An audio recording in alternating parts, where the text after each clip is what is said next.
Kepikirannya Itu saat kapan? Masuk ke politik praktis? sesudahnya. Jadi saya waktu kuliah ya, setelah selesai kuliah, saya kan nerusin kuliah. Nah pas terus kuliah ini ada kejadian juga nih kayak pendaftaran AFS gitu tuh. Oke, ini S2 apa S3? Mau S2. S2, oke. S2. Nah pas S2 itu saya mendaftar Fulbright. Kan nggak mungkin lah kami ini berangkat pakai biaya sendiri gitu lah. Orang tua saya jelas nggak dalam posisi untuk membiayai kuliah di sana. Jadi saya coba daftar Fulbright. Daftarlah saya Fulbright. Daftar Fulbright. Itu Mas, habis daftar, setiap hari itu nungguin pos. Ya. Surat. Ya. Setiap kali saya pulang, langsung saya liatin di rumah tuh ada lemari tempat naruh kalau ada surat masuk gitu. Ya. Nggak ada lagi. Gitu. Begitu ada, wah langsung dek gitu kita buka suratnya. Pas dibuka, ditolak. Bayangin coba, kita yang udah udah memimpikan cita-cita, ini seleksi tahap pertama kita ditolak. Dinyatakan tidak lulus. Jadi gugur pada tahap pendaftaran. Gugur pada seleksi paling awal. Iya. Kan nggak enak bener. Iya. Jadi seleksinya terus satu, terus itu wawancara.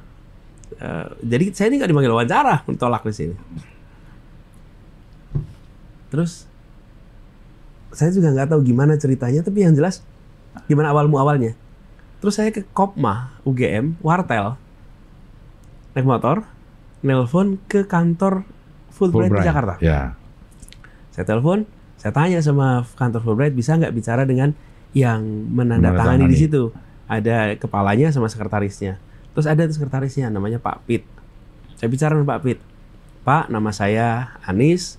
Saya daftar Fulbright, saya ditolak. Bisa nggak saya tahu kenapa saya ditolak? Oke. Namanya juga orang ditolak kan? Yeah. Kita pengen tahu kenapa ditolak gitu. Terus apa jawaban dia tuh? Oh ya, coba Mas nomor pendaftarannya kira-kira gitu lah. Yeah. Nomor pendaftarannya sekian, namanya sekian.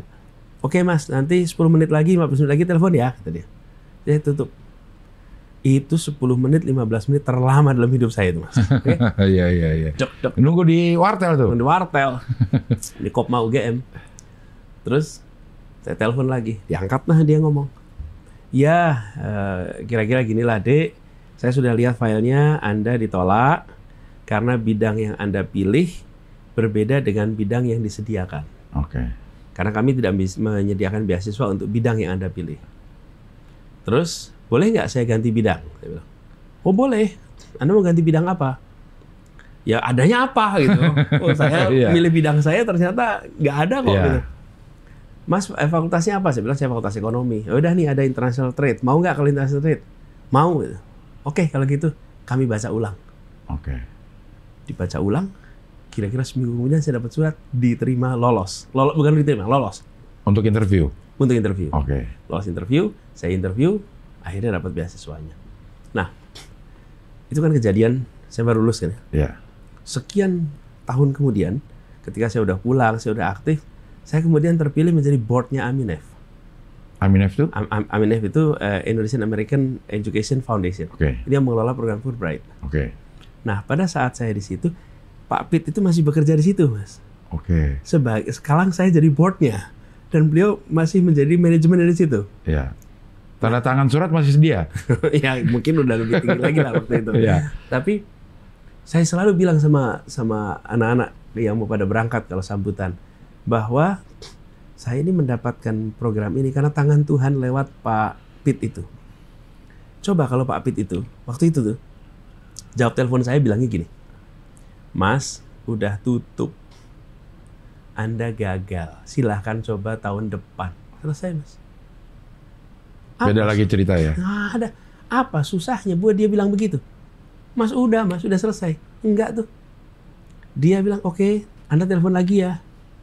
Nah, itu ketika saya ceritakan, tahu apa kata Pak Pit? Saya nggak ingat. Udah terlalu banyak dia dari Pak. Artinya apa? Dia melakukan kebaikan itu pada semua orang. Sehingga dia tidak ingat pada siapa saja kebaikan itu diberikan. Ya. Dan itu artinya dia tahu persis, tugas saya itu bukan menyingkirkan orang. Oke? Tugas saya itu merekrut orang. Jadi saya harus mencari yang saya rekrut itu sebisa mungkin yang sesuai dengan kriteria kami. Ya. Jangan sampai kami malah mencoret orang yang nggak sesuai kriteria. Ya. Ya. Nah, itu juga yang selalu saya bilang pada teman-teman. Yang tangguh, yang saya baru sadar sekarang, wah ternyata ulet juga ya gitu. Pada waktu itu, makanya saya bilang tadi, saya nggak ingat tuh dari mana tuh inspirasinya. Ya. Tapi yang jelas, ketika buntu, cari jalan. Ketika nggak dapet, tanya kenapa. Ketika dijelaskan, ya persuasi gitu. Apa yang bisa saya lakukan gitu. Nah, Ya. itu kemudian saya sering ceritakan pada adik-adik yang mau pada berangkat tuh. Satu, kebaikan orang seperti Pak Pit. Jadi ketika saya tugas di Jakarta kemarin, karena program beasiswa, saya ceritakan peristiwa ini sambil bilang, ingat ya, ketika kita mencari beasiswa, memberi beasiswa, itu artinya kita mencari orang paling potensial. Ini bukan mengeliminasi. Ya. Ini rekrutmen, cari. Kalau ada orang-orang potensial yang administrasinya bermasalah, kita coba. Jadi itu filosofi itu yang saya pakai, rekrutmen Indonesia Mengajar, rekrutmen beasiswa di kampus, Ya. rekrutmen beasiswa di DKI. Selalu prinsipnya adalah kita jangan kaku dengan kriteria administrasi, Ya. tapi kita kaku dengan meritokrasi, prestasi. Prestasi ya. Prestasinya kita jangan toleran, tapi administrasinya ya kayak tadi tuh, oh bidangnya salah. Ya. Terus gimana gitu? Ya Anda cocoknya apa bidangnya? Bolehlah ambil bidang ini. Nah ternyata dapat peluang dana di sana, saya bidang itu.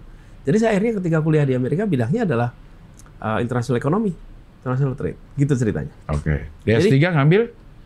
Sama, masih meneruskan bidang ekonomi, political economy. Comparative politics, political economy.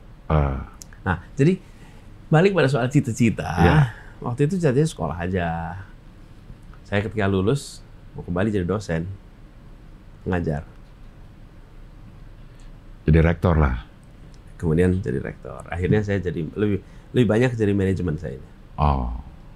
Ngajar Sempat ngajar. sebagai dosen gitu? Sekarang udah enggak, karena waktunya agak menantang. Oh, iya iya. Terus